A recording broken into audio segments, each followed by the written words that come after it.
I think the other thing is... What people don't realise, of course, this was when it's really right. We'll jump on a bus. Marshes has got that unique... It feels unique. I think it's quite unusual in Zone 2 in London. It's not a park. We don't need lots of swings and equipment there. We just want the flat space and the nature and the wildlife to just take place. I actually think it's really important to have some wild space, and that's what kind of attracts me to this area and also to the marshes further up the river, is the fact that they're quite wild. More of a, for me, Hackney Marshes is the true green lung of East London, and for that part of the park, it's much more natural space.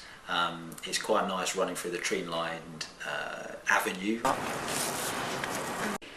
Generally, like the marshes, I like it because it's not organised, it's not developed.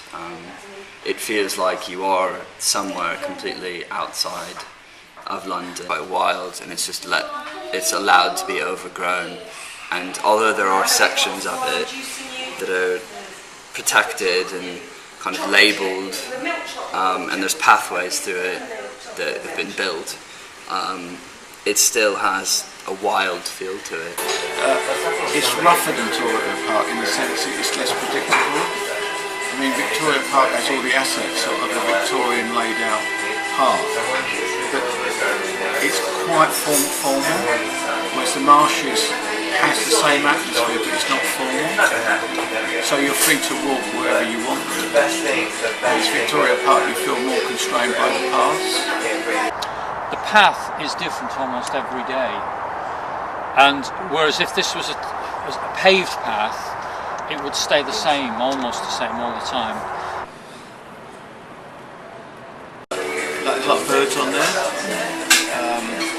You get different colours a lot, different times of the year.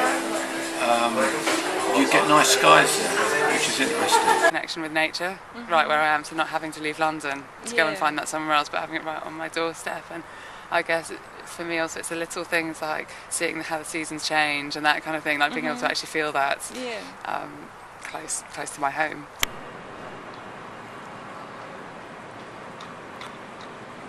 Filter beds are pretty great as well. It's one of my favourite places in there. It's like discovering some ruins or something like that. It's kind of like a little bit of your own archaeological find, it feels like. And the fact that behind, you know, the Lee Bridge Road you've got something that is actually more than simply, a bit of mud and a bit of water is really good. And I think the discovery is often quite good. Whereas if you're at a formal park like Victoria Park, you can never discover that, because it's there.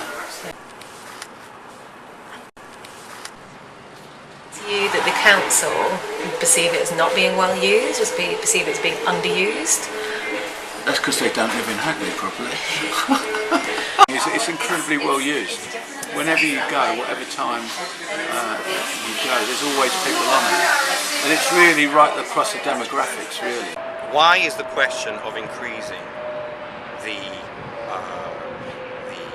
use of the park even asked? Is there an evidence that the park is underused?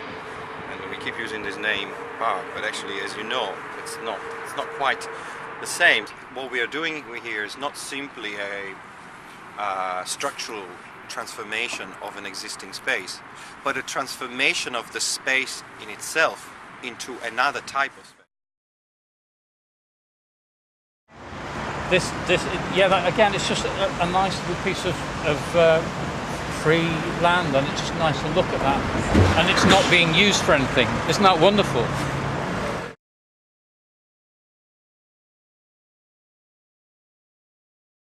Most people now are afraid of silence. This is not complete silence, but just emptiness. They're afraid of it. They have to fill it, cram it all the time with stuff.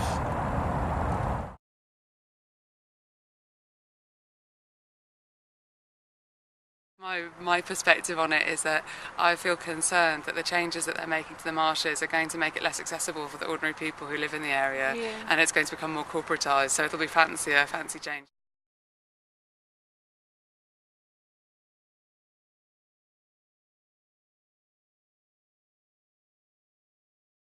but I don't know whether that will mean that different people use it, or that people who use it now, you know, I guess my concern is that they wouldn't use it in the same way afterwards. I think also like the fact that the marshes were kind of brought back into being as a public space by the Hackney Marshes user group and by people kind of getting together at a community level, and so I suppose it feels like a bit of a loss if that's now being taken over by, you know, kind of master plans, and that's the council. And really the absolute peculiarity of Hackney Marshes is that it has an historical role in determining spaces which have not been encroached by property, or have been released from property into a public. Are public spaces more legitimately the property of those who appreciate them, or simply those who pass through them, or simply those who are brought to them?